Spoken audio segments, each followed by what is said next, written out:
Okay, so you have my Twitter handle, my email. You can reach out to me on LinkedIn if you want. And thank you for having me. And actually, like side note, J-Paul, that's a very good transition because global warming, etc., that's also part of the conversation I'm engaging here. Okay, let's go. So feeding 1 million Martians by 2050. That's kind of, for me, that sounds very crazy when I started learning about that. But let me rewind first, like how I ended up diving into this topic. Why food? Why critical thinking?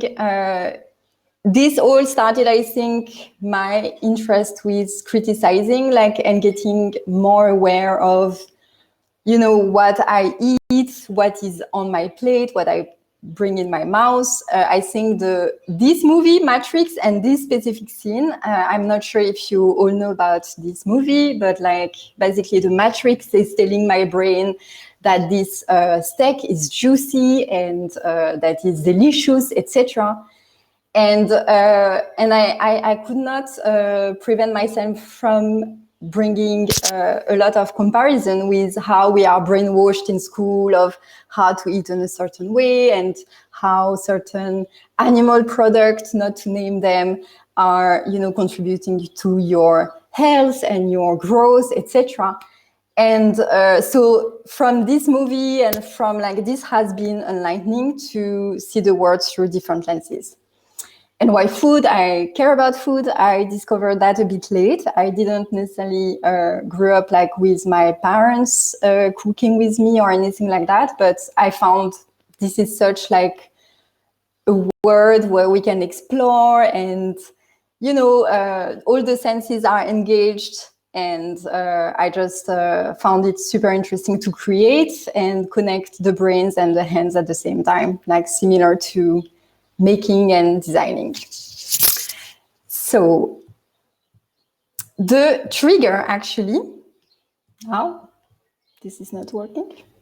Okay, the trigger, the starting point of this project was actually watching in the news, you know, like different type of news, but like on one hand, we have Elon Musk super ecstatic about launching SpaceX with astronauts successfully, maybe for the 5th time.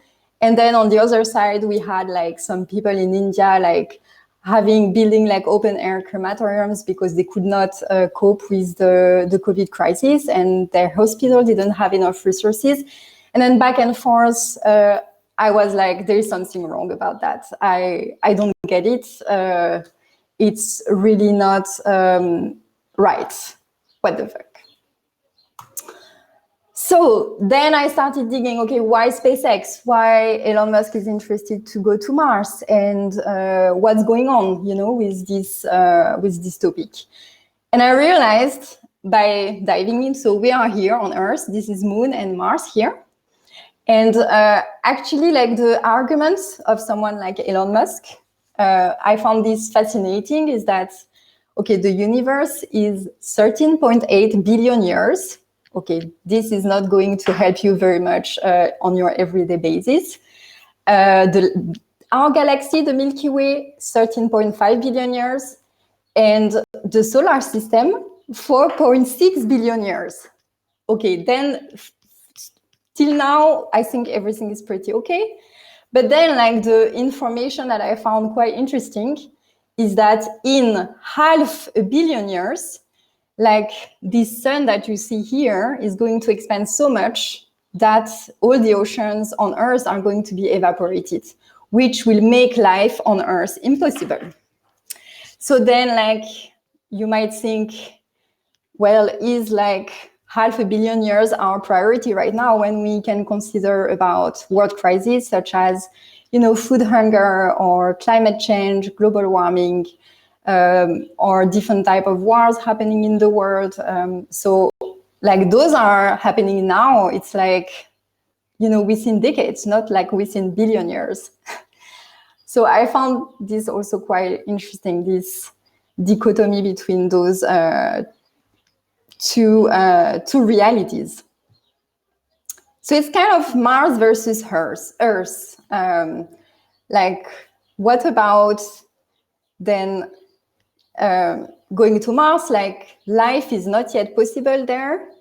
So life is possible on Earth, and how can we rely on like maybe what we know from how to provide food on Earth and bring it to Mars? And the reality is that I think I will go from here because it's not. Sorry for this. I think my prototype is broken somehow. Anyway. Yes. Okay. So basically, Mars, if we can explore a little bit more what's going on Mars, right now, it will probably require 100 years to reach self-sufficiency. So it means that before like those 100 years, because Elon Musk has the plan to go there earlier, then we will export food there from Earth. And when you think of 1 million Martians to be sent to Mars by 2050, at the same time, so we need to feed them. And on Earth, it's like almost 1 billion humans that are to feed. So also this is quite, for me, disturbing. And I see that you are stuck on one of my slides. Sorry, maybe I reshare. Wait a second. The on again, off again thing, the trick. We just turn it back on, turn it back off. Yes, so I think this one, I need to close it. Okay. Sorry for this.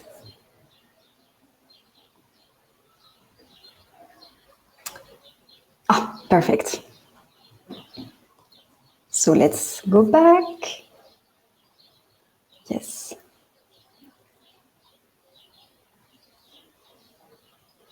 Yes. So this is like an image from the movie The Martian that I found fascinating, exactly on the topic of how to feed ourselves on Mars. Yeah, so what I was saying, like 1 million Martians by 2050 to feed on Mars, while on Earth we still have like nearly a billion humans to feed. On the other hand, there is everything we need on Earth, and yet, like, we don't explore all what we could. Like, for instance, edible plants. There are 300,000 edible plants that we could eat, and we only consume 200 of them. Not to mention the world crisis, as I discussed earlier. So global warming, world hunger is like a bit more than 12% of the world population, and the extreme poverty also is touching like 8% of the world population. So this led me to think, okay, if I had a 1.33 billion fund, which is what has SpaceX so far in funding, so in valuation is like close to 78 billion, which is astronomical. Okay, would you go for repairing the house or going somewhere else? It feels to me very much like the not in my backyard type of mindset, but maybe there is another acronym we can find, not in my backyard, but because in this case is in my backyard, but then I'm moving away, kind of, right? And I'm stuck again on this page. So let me, not sure how this is possible.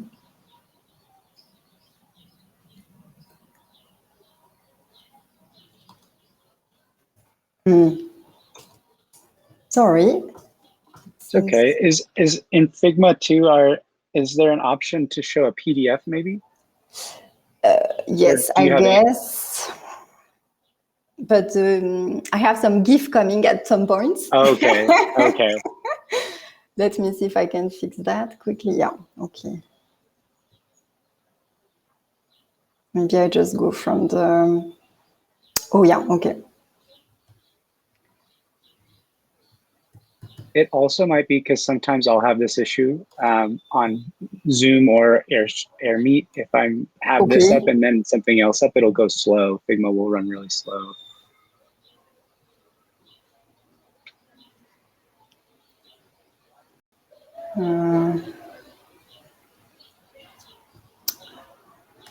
Okay, I think I will go directly from the Figma file. Okay. I think that will be easier, probably.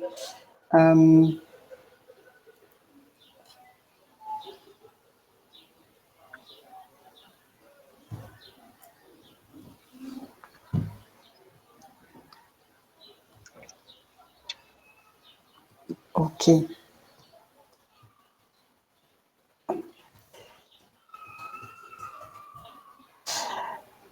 Okay, can you see this entire screen? Ah, maybe I can do like that, actually.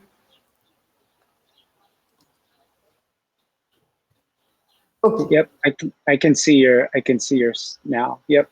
Yeah. So yeah, basically, I don't know. Maybe we need to find another acronym than NIMBY, like something like "come in my backyard" and then I'm moving away somewhere else, kind of where the grass is greener.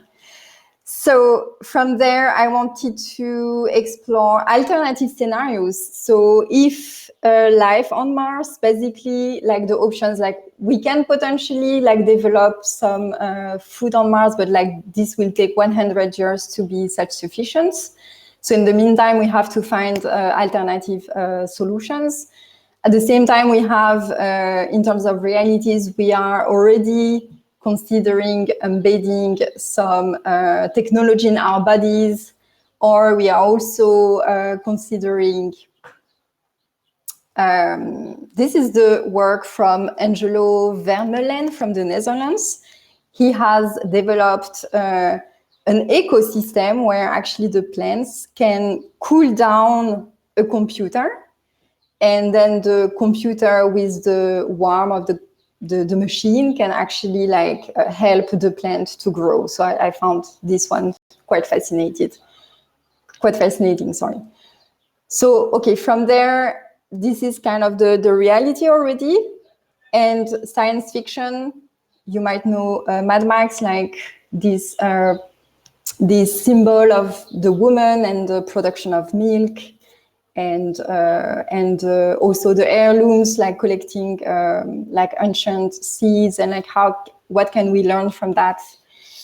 There is also this movie by Luc Besson, Lucy, where like this woman is actually becoming a machine with a lot of knowledge, and she can transform herself to become self-sufficient as well. There is, you might all know already about Aggie Haynes, but I'm fascinated also by her work and like how she's transforming the body. So like as people want to transform Mars to be livable, like terraforma, Aggie Haynes does that, but like with the human body.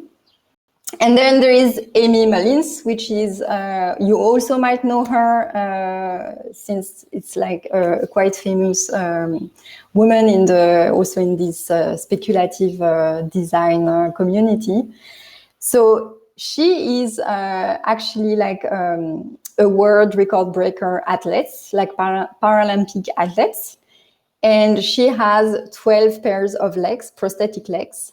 And one of these legs is actually cast in soil with a potato root system and some beetroot out the top. I found that quite fascinating, and also how she has changed the dialogue around being disabled from being disabled to being super able. And maybe tomorrow, this will become a trend to actually, get rid of a part of our body to replace it by something more useful, more functional. And so this is where I landed with my own view on this topic, like what can I, with multiple rabbit holes and explorations, how can we go away from this mindset of not in my backyard, from on my own body? Because anyway, if we travel to Mars, then like what we are traveling with is our body. So what can we do with that, basically? So this is how I started. So maybe this is when I can like actually play the prototype directly. Sorry.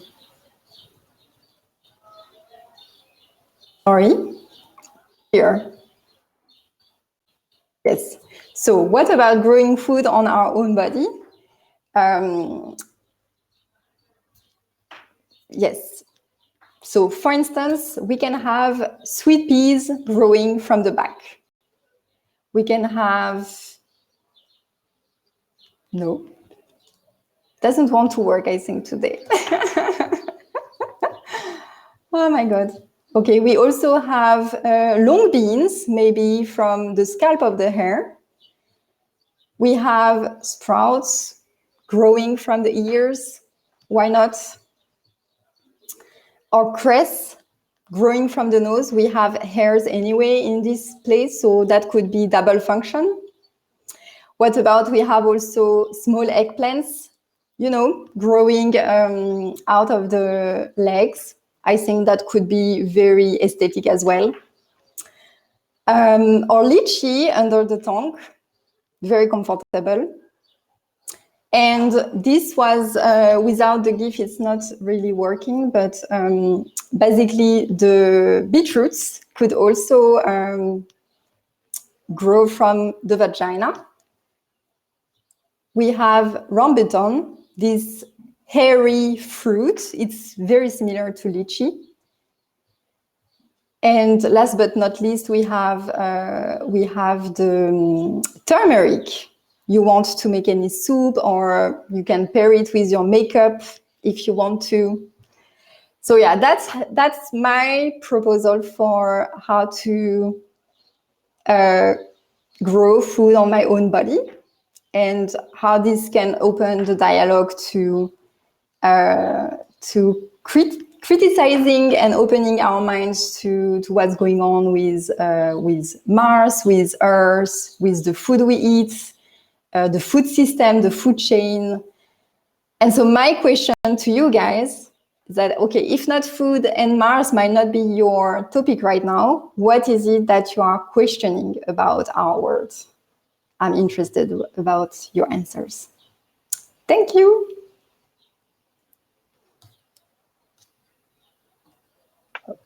Thank you. So I think we'll get the clap emojis going, and then we'll open it up. It looks like we'll open it up to the questions. So the question you posed, Sophia, was what was the final question that you posed? What are you questioning about the world? I'm interested. And I'll put it in the chat as well.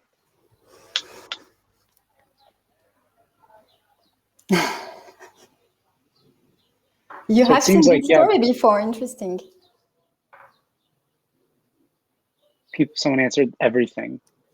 Questioning, moving beyond systems to everything, moving beyond systems, beyond the future. Yes, give your top one. If everything, what's your top one? Like, what's your immediate priority? I had a question. I was kind of on your project. I was curious how you selected the different fruit and vegetables that you did. Yeah, I was just, maybe you could talk about the selection process, and like why those different parts of the body, and why those Yeah, I was trying to think, and yeah, what if the vegetables were actually originally growing up on the human body? And like I was thinking in a way, like which one could have like a function that could also be aesthetic or functional, so that or that looks like how to say, for instance, the rambutan, the hairy fruits, then like to place it a place where there is some hair could make sense, right?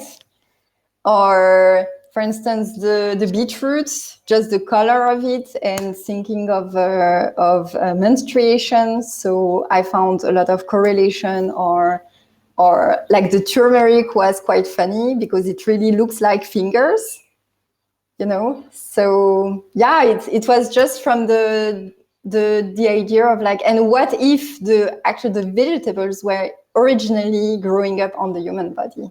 So we're like trying to guess where they would be located. Yeah. What do you think about that yourself? Like, do you have a take on this question, people? No, I think it's always, I think that's what's fun, is to see speculation and exploration on this.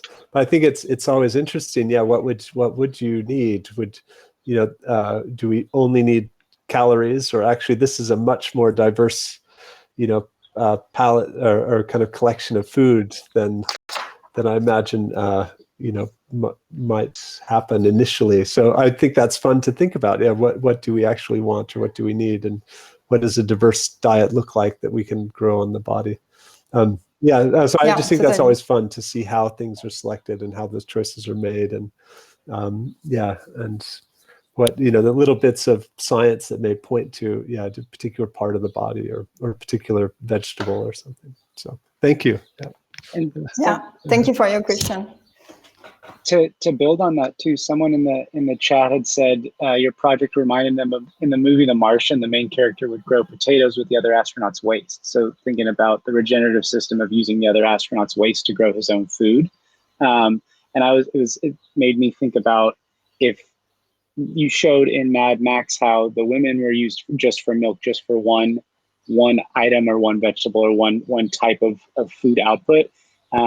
If people had to only output one type of food, would that become some kind of regenerative or system where we have to figure out who's going to grow what? How do we know who grows what best? How do we determine who trades and the value exchanges? That's a good idea. Yeah. And I think there was a question in the Q&A as well. Can I add something? Sure. I really like the idea of growing food on your body, and I was thinking that like when we contrast this with like industrialized agriculture, this feels so different. Like something that's grown in your patio versus your community garden is already, like, I think it's a lot more emotive, and there's a lot of care that goes in when you have that versus something you get off the market. So if something's being grown on like your own body, I wonder how the relationship to food changes. Like I would love to see like what do recipes look like and recipe books look like, and what does a meal look like? What Adam said, that if I'm growing only one, then do I have to go through an exchange system, or does it have to be a community affair? I love this conversation. Yeah, that's a very good idea. Yeah, I love it. Actually, not exactly an answer to this, but like to complement what you're saying, you know, all those movies where like you have the skin regenerating on its own very quickly, or things like that. I think we can also think maybe we have a hibernation phase where we grow stuff on our body in different ways, and maybe this phase at some point is quite short, relatively short, and then we can go on with kind of a normal life. Yeah. So we also are self-sufficient in a way with the food we grow for our own consumption. Yeah.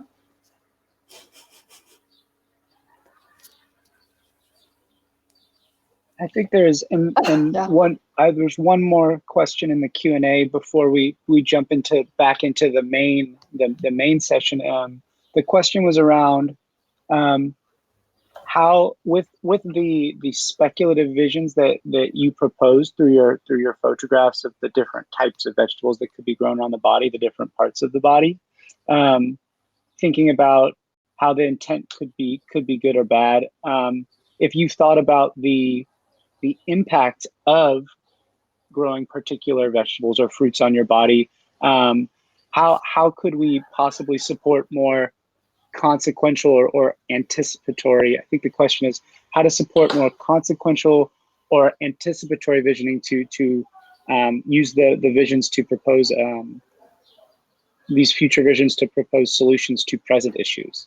So I think that's the question. How if you were to think about your visions proposed, how might you, if you were to adjust them to make them even more anticipatory, to be more pushing towards a particular vision or a particular solution to a present problem, how might you go about that?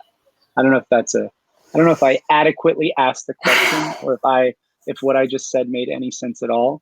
I didn't see the question. Maybe if it's phrased somewhere, maybe it's easier to get. Yeah, I'm gonna copy it. Oh, there we go. It seems like the previous presentation or this one?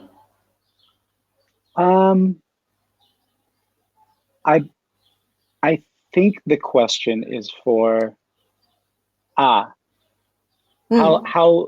with this how to avoid an unintended consequence of oppressing people if we're growing foods on our own body.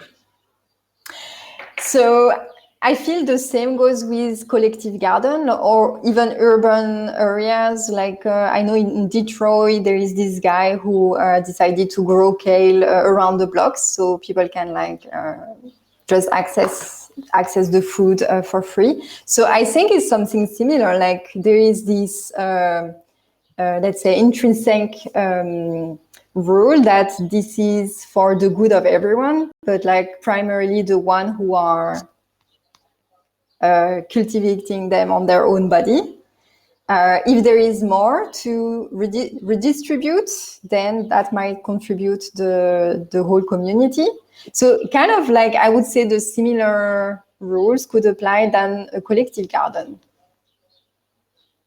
That makes sense. Kind of how to stand up like governance structures or rules that prompt people to act as if they are like them and their bodies are part of a community garden. Mm-hmm. Yeah. Cool. So in the interest of time, thank you so much, Sophia. Thank you for joining us from Berlin. And don't hesitate to send me any comments after the talk. Like I would love to continue the conversation.